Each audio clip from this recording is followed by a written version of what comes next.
Donc il na ndenge DCWC zo kendele à vitesse à TGV tokoyo kanate na A mais ce qui B sengi to sangana pour l'intérêt ba congolais to bosana nanu A to sala nanu B pour na ngonde terrain ba congolais ozomona ba organisation lokola DCWC wanda ni mama na biso ngomoni na suki nango na suka po na ngonde mama na likambu ozomona ba opération blessing wana ba société civile ba mama di biloko wana tout mama na bango nde DCWC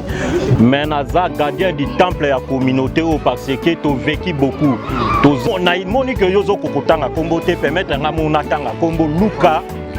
Luka biloko ebotami sikoyo monique basali trick na bango pona ko combattre DCWC ko Walter apesa ki tenter apesa ki chance te na koluka ko yeba communauté to combat oyo etambulaka ndenge okeri ba viol lingolo babare escroquerie na viol mwana mboka kota na kati viol escroquerie yango na yebi na zolo ba likamba ba viol il y a des gens oyo azo prétendre kozala leader na kati ya communauté mais na ba faible komona ya batu misusu approcher ayebi o aza leader ya communauté tika na approcher ye pona aider nga na eloko moko boye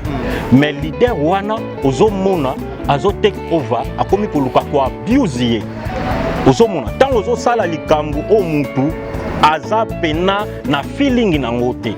pono ozotala kaza na intérêt moko boya azolanda yo o aider ye tant que lobi oza leader ya communauté yo komi koluka obima na ye eza akoma mwasi na yo te juste osepelisa nzoto na yo bafili ndeko na biso Jeff Belio akesangana na bandeko to bandaki ko akize na ye ensemble bandeko wana baza modalité bandeko wana baza ba microbe bandeko wana baza batu moko bazo détruire communauté yo donc eza na ba accusation belé eza na ba biloko mususu eza na nayo bisayo eza na bandeko mususu nga na solo na ba na privé li solo yo kengo panani pardon naza mosa libala en tout cas na ningi libala ngate be bato eboye bimboka oyo naza mama ya bana mubali nanga soka yoki makambo boye en tout cas ozomona pona ko protéger dignité ya famille ya batu ndo mona kamaka musuto simba frère mais ba Jeff Belio ayebi yango très bien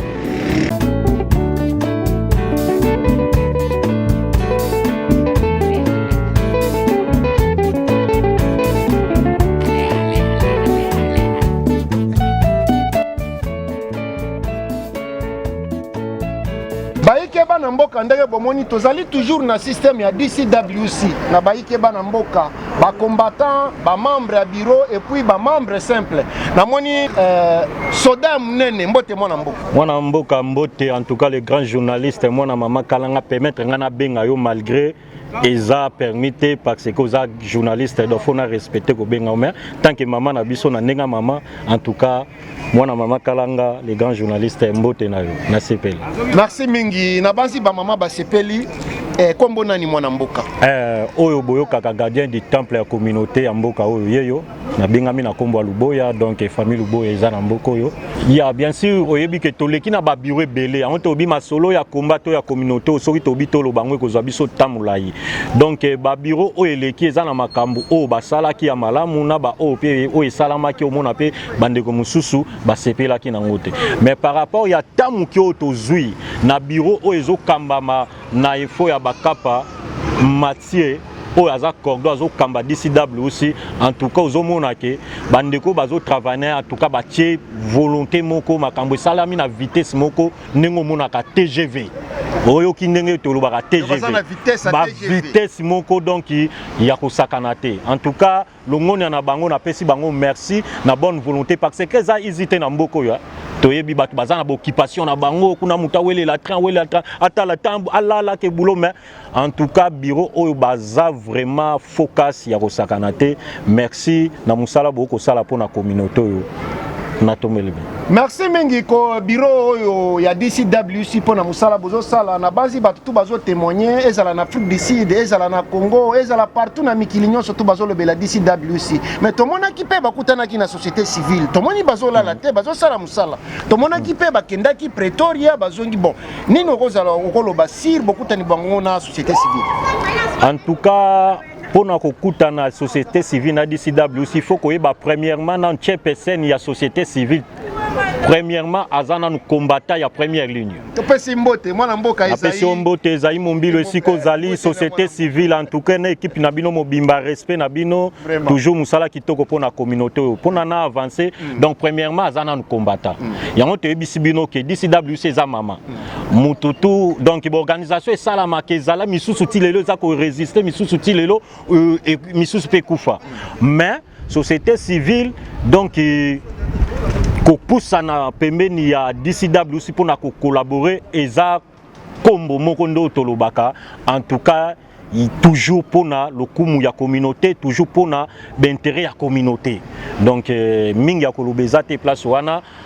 na musala déjà basala ka baza crédible et puis en tout cas ils ont senga toujours société civile et ça na DCWC ça problème té et ça peut ka DCWC société civile té ko travailler na DCWC ba organisation nyonso oyo ba monike baza prêt ya ko poussana pembeni ya mama na bango ya koloba ke mama biso toza bana esika toketala to salibo to yepona to améliorer na makambu na bino na ndenge ya boye eza mabete vraiment mwana mboka ndeko lubo ya na sepeli makasi ndenge okomi na point wana olobi fongoli maboko pona ba organisation nyonso na ba organisation mosusu ebotami eza na 3 mois 4 mois 2 mois bango pe bakoya basale bienvenue ngana za na lobi bientôt zonga moi sima ngana za membre ya bureau te ya DCW aussi mais naza gardien du temple ya communauté parce que to vécu beaucoup tozan quand même na 100% mais tozan quand même à 90% ya masolo ya communauté ozomona donc DCW aussi bato ba okambango ba yebi ke ba yokamaka na base oyo ozomona oyo makambo ebele salama ezana bato banguluma ezana bato bavanda na se ezana bato bakatela bango jaune rouge bakotya makolo te nyonso wana toujours eza pona ki enquête ki yuma te mais eza pona règlement d'ordre d'intérieur ya base ndenge tambola donc na moni que yozo kokotanga kombo te permettre ngamu natanga kombo Luka biloko ebotami sikoyo toyebi parcours nango ndenge botami vision nango en tout cas il y a des gens au baleka na DCW aussi tozala na ba cordon na kotanga cordon Christian Sita oya kamba biso qui déjà mais atikala ko se révolter te akoma contre DCW aussi ozomona asa la rébellion contre DCW ça sala yango te tozana cordon lisusu comme master nanga mwana suka wana bureau nanga mokonzi nanga na bengaka mokonzi tant kazala cordon mais massa nangai akamba bureau oyo ti oyeleka atikala ko telemela bureau te to DCWC te pona yake mais bureau oyo yesika oyaki après moi na souke kamama ki na mokonzi Walter ndeko na biso congolais donc oyo salamake salami na moni ke basali cric na bango pona ko combattre DCWC tant que biso siko toza wana toza ba gardien du temple toyebi histoire oyo parce que na o profiter pe koloba na communauté bon na yebite eza accusation te juste eza ba dire ndeko Walter azan ndeko na biso tolingaka emingi tosepelaka na emingi mais tozo tambola nzela moko te par rapport ndeko tango ayaki akutaki biso alingaki koluka koyeba histoire te ya combat alukaki koluka koyeba histoire te ya communauté et pourtant tango ye okuti esika moko boye il faut koluka oyeba okotambola lolenge nini batambola kololenge nini ezaloka babi okena mboka moko boye soko mondi babina na gauche potala ki po begolanda gauche mais ndeko Walter apesaki tante apesaki chance te na koluka koyeba communauté to combat oyo etambolaka ndenge nini bon nazo comprendre parce que azalaki komona na yebite peut-être azalaki manipuler na bandeko mususu oyo ba manipulaki ye mbala moko a se postuler na makambo etali présidence oyo elekaki mais kolongwa na ye na mutu a DCW na mutu a DCW aussi a commis contre DCW aussi donc vision na bango ekoma vision na bango ekomaki koluka koboma organisation oyo bandeko bamonela pasi pour l'intérêt ya ba congolais ozomona donc DCWC salama pona kotelemela babiu ebele oyo ebandaki kosalana na communauté ozomona nde bakombata bandeko bamonaki babi te toko continuer na baliro te ba escroquerie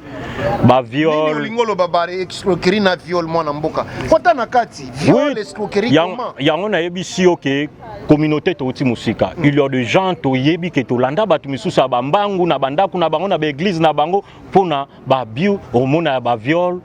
ya ba biu ko use power ko take over devant ba faible ba biloko wana to ezalaki ki maître ki yanke donc ba combattant nde mutu ba maîtriser situation wana kotana no ba place wana viol olingo koloba nini par viol to comprendre te mona mboka donc nazolo ba likamba ba viol il y a des gens oyo azo prétendre kozala leader na kati ya communauté mais na ba faible komona ya bato misusu approcher ayebi o aza leader ya communauté tika na approcher ye pona aider nga na eloko moko boye mais leader wana ozomona azo take over akomi koluka ko abuse ye ozomona tant ozosala likambo o mutu aza pena na feeling na ngote pono ozotala kaza na intérêt moko boya zolanda yo o aider ye tant que lobi oza leader ya communauté yo komi koluka o bima na ye akoma mwasi na yo te juste osepelisa nzoto na yo ba feeling na yo pona nini aza na posa ya aide pa na yo eza déjà biloko moko ba bi o eza ya ba viol ozomona eza makambo ebele oeleka donc DCWC salamaki pona kotelemela ba biloko wana nyonso ozomona donc soki lelo bandeko na biso bamoni ke il faut basangana basala bloc pona koluka koboma DCWC en tout cas il faut bayeba ke ekosimba te parce que il y a des gens au bayebi histoire au baza na maîtrise ya histoire ya communauté oyo o bayebi nani aza nani nani azalaka nani ozomona donc eloko na koloba yangwana donc pona kozonga na mwa mutuna lobi est-ce que bango pe baza batu il faut baya en tout cas ngana ko profiter pona ko décourager bango ozomona muto déjà alinga boma mama na ye cela veut dire aza criminel ozomona muto déjà oza ready ya kosala mama oya boti yo mama oya saliko omonana na miso abatu oboma ye oza déjà criminel toza na mboka o eza mboka loi toyebi comment un criminel batretaka ye donc baza batu oyo baza boye malamu te ndenge tolobaka baza le bienvenu te na makambo etali DCWC nazo décourager bango likambu nyonso boko yoka ngana oloba tant que bureau te mais tant que soldat gardien du temple nazo décourager bino bosala makambu na bino mais na likambu oyo nyonso DCWC azali boko yate et likolo nango il y a des makambo ko sala na makambu mais soki DCWC ateki yango over teki yango over ozomona donc c'est ça nde sikoyo eloko oyo bakombata basala ya DCWC ozosala makambu na yo mais yebake yo ozomona ke DCWC evandi nango ezokipe yo te mais soki eloko moko boye solo moko epesamele esengi DCWC tia makolo wana ekotia makolo wana donc eloko na koloba mpona kokende molai te yango wana merci mingi pona lelo to regarder ota mulai te na banzi to kolomba la sima po to sala vraiment émission à mulai o expliquer biso makambo dès le début tisiko mais pona lelo na banzi to suki ya mwana mboka mwa mbote na ba oyo ko pesa mbote ko moko pete ngalo bana ibi na tunité na bon pona bandeko pona ko continuer moi le botuninga te na utaki ko sala audio j'espère que tambolaki par rapport ya ndeko na biso tozalaki ne na kati ya lit o abengami na kombo ya Jeff Belio bandeko na biso tu boyebi ndeko na biso tozalaki na ye na lit moko tosalaki bloc o vision na biso ezalaki il faut ko telemela il faut ko dénoncer ba anti-valeur il faut ko dénoncer bato bazo mema makamba mabe na kati ya communauté azalaki moko oyo na koloba azalaki visionnaire na kati ya litio tozalaki nango to bandaki ko bengana na privé ko solola ko luka ko dénoncer soki likambu moko amoni biso na to moni te to ko benganga peso na moni tozo bengana donc lit na biso ezalaki juste pour l'intérêt ya communauté mais ndenge balobaka kaka ke mutu azana ye mutu mutu déjà soka aza adulte akomi déjà mukolo azui ba décision na ye donc ngana ni o ngana ko stopper ye tomoni ndeko azui décision na ye ya ko collaborer na batu oyo biso to banda ko dénoncer na ye ensemble comme baza ba anti-valeur batu baza crédible te na kati ya communauté batu oyo baza wana toujours ko luka ko manipuler communauté pona balia kamba mbongo na sima ya communauté na kombo ya communauté tanga kombo na bango bon mpona ngai mpona koloba kezate ke kobanga bato déjà o baolanda ngo bayebinga bayebike o aza mwana mobali eza important te mpona ngai na tango o namona kina bando tanga bakomba batu mais j'espère que communauté o toza nango na kati ya mboko oyo Mada City bayebi déjà nani aza nani parce que to dénoncer biloko wana déjà ya mingi soki tozo bandela ko tanga bakombo na bango et kopesa loko atopesa bango mwa gaz moko boy yango il faut to fina bango nano totanga kombo na bango nakotanga nde bakombo na bango soki na monike bakomi ko répliquer par rapport ya badir na ngato baye na ndenge moko boy po bayebi nga naza soda voilà continue naza soda naza soda bon pona kozongela lisolo donc tomoni ndeko na biso Jeff Belio akesangana na bandeko to bandaki ko akize na ye ensemble bandeko wana baza modélité bandeko wana baza ba microbe bandeko wana baza batu moko bazo détruire communauté yo donc eza na ba accusation belé eza na ba biloko mususu eza na na oyebisa yo eza na bandeko mususu nga na solo na ba na privé li solo yo kengo panani pardon naza mosa libala en tout cas na lingi libala nga te be bato eboyebi mboka oyo naza mama ya bana mobali na nga soka yoki makambo boye en tout cas ozomona pona ko protéger dignité ya famille ya batu ndo mona kamaka musuto simba frère mais ba Jeff Belio ayebi yango très bien ayebi ba histoire très bien parce que to solo la yango trop na ba privé ozomona ezaki kaka juste pona ko monisa communauté esika nini to euti na ndeko Jeff Belio mais tant qu'à une décision na ye ya ko sala bloc na ba anti-valeur wana pona baya ko combattre biso bato to bundela ka ba valeur en tout cas baye bake biso to lembate pona toza ben infatigable na kati ya communauté yo toza na biso na ba million te toza na eloko te nga na mona ka richesse o nzamba pesanga ko protéger communauté yo ko bundela communauté yo osomona donc yangwana nazo yebisa communauté boye bake ndeko Jeff Belio azali susu na biso te tozana ye susu vision mon côté donc muto déjà collaborer na ba anti-valeur muto déjà zo sala bloc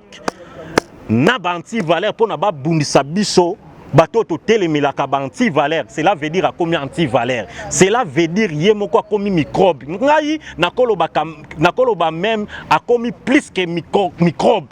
donc a komi microbe au carré ozomona donc il faut bolongola respect il faut bolongola dignité o bobandaki ko pesa na ye respect boko garder tant que ndeko na bino congolais tozana mais na makambo etali communauté il faut pas ko pesa ye confiance azamuta ko trahir yo anytime donc ba bato ba comportement bongo baza bato oyo basala ka bato mabe easy ozomona baza bato oyo donc pona sala yo likambu o toyokaka tolobaka nyoka ozomona o tolobaka oyo nyama oyo amelaka makila ba système batindika chakal ndenge tolobaka na mangala na biso ozomona bozoza vision moko na bandeko boza na lit nzoka aza na click na ye sikoyo nga nazo profiter communauté oyo bayebi ndeko Jeff Belio o basololwaka na ye bozwa tan ya kotuna ye apesa bino eyano pona ezana makambo to sololaki na ye il paraîtrait ndenga bengaki biso penate ezana bureau to sololaka makambo wana abengaki biso te botala ambassade tindelinga ba email fona kutana na ambassade bolobini to pesa ki conseil na ndenge to kabula mais tango akesala organisation na ye ayebisi biso te tango asali groupe ne ya WhatsApp ayebisi biso te mais biso tant que toza ba gardien du temple la communauté a comprendre ki te comment to infiltrer groupe wana to se retrouver na kati tant to se retrouver na kati biso toza na maîtrise la communauté to ye ko se retrouver majorité ya bato bazalaki wana même na bato Jobour bazali bato bazana Jobour que nous imagine toza awa na Mada City Cape Town biso na kati ya groupe wana tozate mutu o to solo la katina ba privé mais bato a Djobour bazali et puis bato a Djobour wana atikala komona bango na misute mona bango kaka yo kaka bango na ba appel ndenge to sololaka mais biso to mona na to sololaka atikali kokota biso ozomona déjà mutu azalaki déjà par là azalaki déjà na makanisi ya mabe donc na kata groupe wana totali majorité bato ba na kata groupe wana donc baza ba anti-valeur otozala na bango na kata communauté yo oto bandaki ko dénoncer ensemble na Jeff Belio donc tant to komi ko tuna ye magini ne salami to solo la kanyo sorti na privé yebisa biso ba dénonciation to bandaki ko sala contre Batouana Nini échanger. Nini échanger. Et loko nini ezola kiso ke bato ba changer. Et comme ndenge nini kaka mbala moko tanta au sali organisation na yo moko boye tanta groupe WhatsApp tanta kaka bato wana nde mutu baza. Ozomona bato moko to ebite bazo préparer. Boule moko préparé. Boule moko donc cela veut dire nga nazomona comme si abandaki ko approcher biso azo so aluka ye babula moko na moko eza nini. Aza na agenda caché na ye. Aza honnête, aza malhonnête. Et c'est ça des termes on a coquille qu'on employé. Aza malhonnête. Donc communauté faut que tout naie. Imagine ne sali ba microbe wana balonga microbe. Imagine ne salami ba anti valeur wana balonga ba anti valeur ba koma bato bazana valeur. Donc il faut appeler ça bino explication na. Ce qui appelle si en côté cela veut dire microbe. Soki yo za muto sangane na microbe vouloir pour comme microbe nde balobaka lilala o epola so sangso na malala malamu epola donc na o malamu ko pola kaka donc c'est ça mais nasuka mona mboka yo lokola gardien du temple o dénoncer ba microbe bazali ko bebisa mabota ya batu basi ya batu bana ya bantu ainsi de suite mais conseil no kopesa na communauté oyo